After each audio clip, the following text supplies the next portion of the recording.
जय हिंद दोस्तों। आज हम आप लोगों को फीमेल रिप्रोडक्टिव सिस्टम यानी मादा जनन तंत्र के बारे में संपूर्ण जानकारी बताने जा रहे हैं। तो दोस्तों आप इस वीडियो को शुरू से अंत तक देखिएगा और इस वीडियो को देखने के बाद आप किसी भी एग्ज़ाम में जाइए, या वो बोर्ड एग्ज़ाम हो या कम्पिटिटिव एग्ज़ाम हो, इस वीडियो को देखने के बाद आपको किसी भी प्रकार का डाउट नहीं रहेगा। तो दोस्तों चलिए अब हम आप लोगों को शुरू से बताते हैं। तो दोस्तों सबसे पहले देखा जाता है कि फीमेल रिप्रोडक्टिव सिस्टम यानी मादा जनन तंत्र का प्राथमिक जननांग अंग क्या होता है। तो प्राथमिक जननांग अंग जो होता है इसका क्या होता है, यानी कि अंडाशय। क्या होता है? अंडाशय, जिसको क्या बोलते हैं? ओवरी के नाम से जाना जाता है। ये क्या है? महिलाओं का प्राथमिक जननांग अंग है। और इसमें क्या होता है कि महिलाओं का प्राथमिक जननांग अंग है, कौन है? अंडाशय यानी ओवरी। इसी में क्या बनते हैं? अंडाणु बनते हैं। क्या बनते हैं? अंडाणु। और इसी अंडाणु में दो प्रकार के हार्मोन्स रिलीज होते हैं, जिसको बोलते हैं एस्ट्रोजन और प्रोजेस्टेरोन। क्या होता है? एस्ट्रोजन और दूसरा का क्या होता है? प्रोजेस्टेरोन हार्मोन होते हैं। ठीक, एस्ट्रोजन क्या करता है? तो इस अंडाणु को बनाने में सहायता करता है, और प्रोजेस्टेरोन क्या करता है? इसको स्रावित करने में सहायता करता है। ठीक ना। तो ये है आपका प्राथमिक जननांग अंग है। क्या है? महिलाओं का प्राथमिक जननांग अंग। अब आते हैं सहायक नलिकाएं। तो सहायक नलिकाएं में देखा जाता है कि महिला एसेसरी डक्ट्स जिसको बोलते हैं सहायक नलिकाएं। तो आता है, इसमें क्या आता है? फ्लोपियन ट्यूब यानी कि अंडवाहिनी आता है, यूट्रस आता है, और भी आते हैं जैसे एंडोमेट्रियम आते हैं, सर्विक्स आते हैं, सर्विकल कनाल आते हैं, विजाइना आते हैं, यानी कि बहुत सारे चीज़ आते हैं इसमें। ठीक, तो सबसे पहले हम क्या करेंगे, किसको देखेंगे? फ्लोपियन ट्यूब यानी कि अंडवाहिनी के बारे में देखेंगे। ठीक, अंडवाहिनी नलिका के बारे में देखेंगे। तो दोस्तों यहाँ से यहाँ तक जो भाग होता है इसी को बोलते हैं, इसी को क्या बोलते हैं? अंडवाहिनी यानी फ्लोपियन ट्यूब बोलते हैं, जिसकी लंबाई जो होता है 10 से 12 सेंटीमीटर। कितना होता है? 10 से 12 सेंटीमीटर। और इसका जो चौड़ाई होता है 1 से 4 mm होता है। ठीक, 1 से 4 mm होता है। ठीक ना। तो दोस्तों इसका कोई चौड़ाई का कहीं फिक्स नहीं होता है, कभी कहीं पतला तो कहाँ मोटा होता है। जिस तरह से आप सांप देखते हैं, सांप का मुख की ओर क्या होता है? पतला होता है, और पूंछ की ओर भी पतला होता है, बीच में क्या होता है? चौड़ा होता है। तो वैसी इसका होता है साइज। ठीक, अब हम देखेंगे कि अंडवाहिनियाँ जो है यानी कि फ्लोपियन ट्यूब, इसका कितने भाग होते हैं? 3 भाग होते हैं, जिसको बोलते हैं इनफंडिबुलम, और दूसरा का क्या है? एम्पुला, और तीसरा का क्या है? स्थमस। क्या है? स्थमस। अब देख रहे हैं कि अंडवाहिनियाँ यानी जिसको फ्लोपियन ट्यूब यानी कि निषेचन इसी में होता है। जब अंडाणु यानी कहने का मतलब जब अंडाशय से अंडाणु निकलता है तो इसी यानी कि फिलोपियन ट्यूब में यहाँ आकर के एम्पुला में आकर के बैठ जाता है। कहाँ पे? यहाँ एम्पुला में आकर के बैठ जाता है।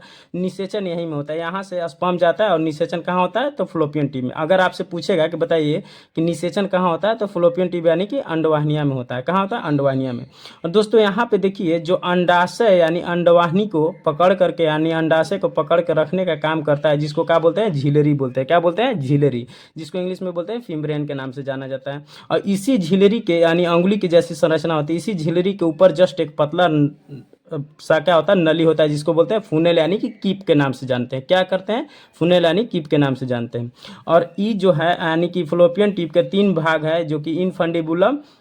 ये क्या करता है कि अंडाशय को पकड़ के, अंडाशय और क्या बोलते हैं, अंडाशय को पकड़ करके रखने का काम कौन करता है? इनफंडिबुलम, जो कि अंडाशय और फ्लोपियन ट्यूब का प्रथम भाग कौन है? इनफंडिबुलम। और बीच में आता है आपका क्या है? एम्पुला। एम्पुला यानी कि जब इस अंडाशय से अंडाणु बन करके निकल के जाता है तो एम्पुला में ही जा करके यहीं पे स्थित रहता है, और निषेचन यहाँ से स्पर्म जाएगा तो यहीं निषेचन होता है। तो अगर आपसे पूछेगा कि बताइए कि महिलाओं में निषेचन फ्लोपियन कहाँ होता है, तो फ्लोपियन ट्यूब में बोलेंगे। ठीक, लेकिन अगर पूछेगा कि बताइए कि फ्लोपियन ट्यूब के किस भाग में होता है, तो तुम्बिका यानी एम्पुला में होता है। ठीक, और एम्पुला क्या समझिएगा कि एम्पुला क्या होता है? तो चौड़ा भी होता है। एम्पुला क्या होता है? चौड़ा भी होता है। और स्थमस का क्या काम है? तो स्थमस क्या करता है? तो स्थमस इस क्या करता है कि यूट्रस से सटा हुआ भाग होता है, जिसको सर्किन पथ भी बोलते हैं, यानी कि स्थमस को क्या बोलते हैं? सर्किन पथ के नाम से भी जाना जाता है। ये क्या करता है?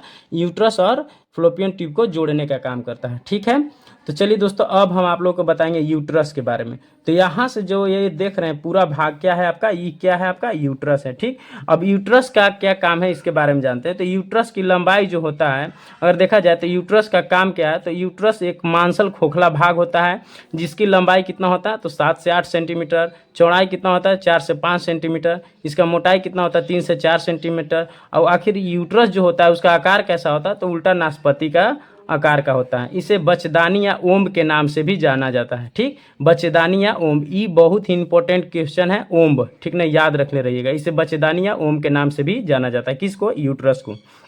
यूट्रस में ही बच्चा जब यहाँ से ओभा से निकला, अंडाणु यानी कि अंडाशय से ओभा से अंडाणु आया यहाँ से, तो ई जा करके अगर इसमें से स्पर्म जा करके मिलता है तो इसी यूट्रस में आकर के बैठता है, ठीक, यानी कि रहता है। तो यूट्रस का सबसे ऊपरी भाग को क्या बोलते हैं? यूट्रस का सबसे ऊपरी भाग है, इसको बोलते हैं यूट्रस का सबसे ऊपरी भाग है। इसको किस नाम से जाना जाता है? तो फंडस बोलते हैं। क्या बोलते हैं? फंडस। और बीच वाला भाग को क्या बोलते हैं? बॉडी के नाम से जाना जाता है। बीच वाला भाग को क्या बोलते हैं? बॉडी के नाम से जाना जाता है। और जो सबसे निचला भाग होता है जिसको सर्किस के नाम से बोलते हैं, क्या बोलते हैं? सर्किस। यानी कि यूट्रस के सबसे उठा हुआ भाग जो रहता है, ऊपर की ओर उठा हुआ रहता है, जो कि मूत्राशय से सटा हुआ है, उसे क्या बोलते हैं? फंडस के नाम से जाना जाता है। इसको बॉडी के नाम से जाना जाता है। और सबसे निचला भाग को किसके नाम से जाना जाता है?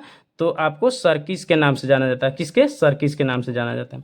अब दोस्तों हम देख रहे हैं, अब आपको पता ही है कि यूट्रस क्या है, काम है। तो यूट्रस जो होता है एक मांसल खोखला भाग होता है, इसी में बच्चे क्या होता है? मैच्योर होता है, यानी कि तैयार होता है, इसी में पला बढ़ता है, ठीक।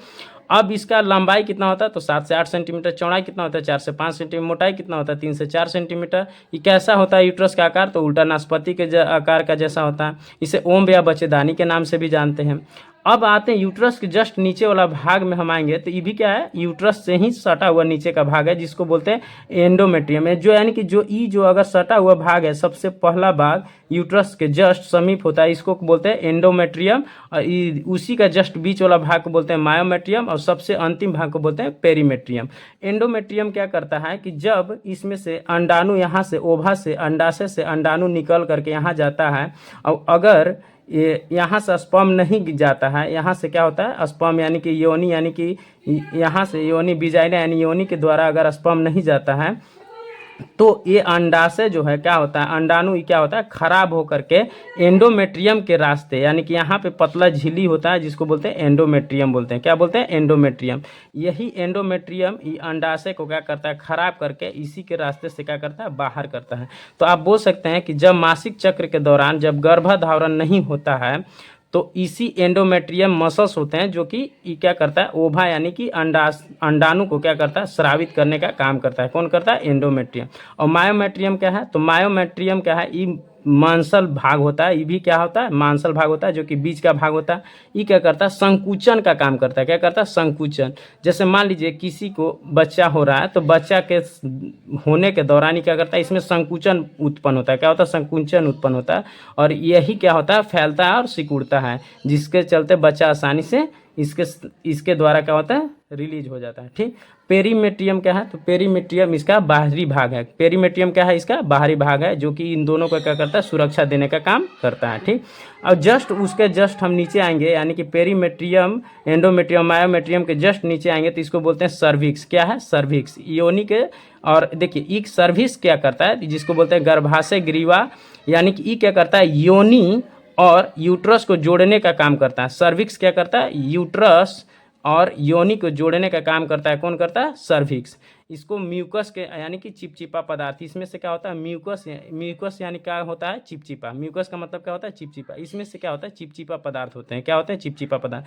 ये क्या करता है कि जब महिलाएं जब गर्भधारण हो जाती है, आप किसी भी दौरान विजाइना से क्या होता है कि किसी रास्ते से बैक्टीरिया जाने का प्रयास करते हैं, तो इसमें से निकलता है चिपचिपा पदार्थ, जिसको म्यूकस बोलते हैं। चिपचिपा पदार्थ निकलता है। ये क्या क्या करता है कि इससे जितने भी बैक्टीरिया जाते हैं उसको क्या करता है? सटा के मार देता है। क्या करता है? सटा के मार देता है, जिसको बोलते हैं सर्विक्स, ठीक ना। जस्ट उसके नीचे अगर हम आएंगे तो इसको बोलते हैं सर्विकल कैनाल, ग्रीवा नाल। इसे क्या कहते हैं? सर्विकल कैनाल यानी ग्रीवा नाल। ये क्या है? तो ये बीच का भाग होता है, सर्विक्स और विजाइना का बीच का भाग होता है, ठीक। और ये आपका क्या है? विजाइना यानी कि योनि है। इसी के रास्ते क्या होते हैं? स्पर्म जाते हैं, ठीक ना।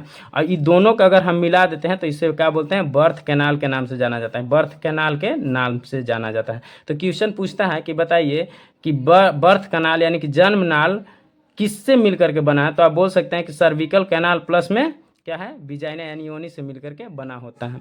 तो दोस्तों अब हम आपसे इसमें से कुछ सवाल पूछने जा रहे हैं, तो आप इस प्रश्न को आसानी से बताइएगा। तो अगर आपसे पूछेगा कि सबसे पहले पूछेगा कि बताइए कि महिलाओं का प्राथमिक जननांग अंग क्या है, तो आप बोलिएगा कि महिलाओं का प्राथमिक जननांग अंग क्या है? अंडाशय है। और ये क्या है? ये अंडाशय में क्या होते हैं? ओभा होते हैं। इसी में से 2 हार्मोन निकलते हैं, जिसको बोलते हैं एस्ट्रोजन प्रोजेस्टेरोन हार्मोन होते हैं। ये क्या करता है? इसको पकड़ करके रखने का काम करता है। जो कौन करता है? तो फ्लोपियन ट्यूब। जो कि इसकी का फ्लोपियन ट्यूब का उंगली जैसी संरचना है, जो जिसको क्या कहते हैं फिम्ब्रेन यानी झिल्ली के नाम से जाना जाता है। इसी कीप यानी झिल्ली के इसी झलरी के जस्ट ऊपर क्या होता है, एक पतला भाग होता है जिसको कीप यानी फूलन के नाम से जाना जाता है। और पूछेगा कि फ्लोपियन ट्यूब महिलाओं में निषेचन कहाँ होता है, तो फ्लोपियन ट्यूब यानी अंडवाहिनिया में होता है। तो अंडवाहिनिया का किस भाग में होता है, तो एम्पुला यानी तुम्बिका में होता है। पूछेगा कि बताइए कि अंडवाहिनिया का लंबाई कितना होता है, 10 से 12 सेंटीमीटर। इसका चौड़ाई कितना होता है, तो 1 से 4 mm होता है, लेकिन इसका कोई निश्चित नहीं होता कि कहाँ किसका होता है, लेकिन एम्पुला का चौड़ा भाग होता है। ठीक, आपको पता है कि फ्लोपियन ट्यूब का कितने भाग होते हैं, 3 भाग, एक इनफंडिबुलम, दूसरा का क्या होता है एम्पुला, तीसरा का क्या होता है स्थमक। ये क्या होता है, तो ये अंडाशय से सटा हुआ भाग होता है। ये एम्पुला क्या होता है, बीच का भाग होता है। स्थमक क्या होता है, यूट्रस को जोड़ने का काम करता है। ये चीज़ आपको पता है। फिर आते हैं कि यूट्रस, तो यूट्रस किसे कहते हैं, तो यूट्रस एक मांसल खोखला भाग होता है जिसमें बच्चा क्या होता है तैयार होता है। ठीक, यूट्रस की लंबाई कितना होता है, 7 से 8 सेंटीमीटर, चौड़ाई कितना होता है, 4 से 5 सेंटीमीटर, मोटाई कितना, 3 से 4 सेंटीमीटर। यूट्रस का आकार कैसा होता है, उल्टा नाशपाती के जैसा, जिसे क्या कहते हैं ओम या बच्चेदानी के नाम से भी जाना जाता है।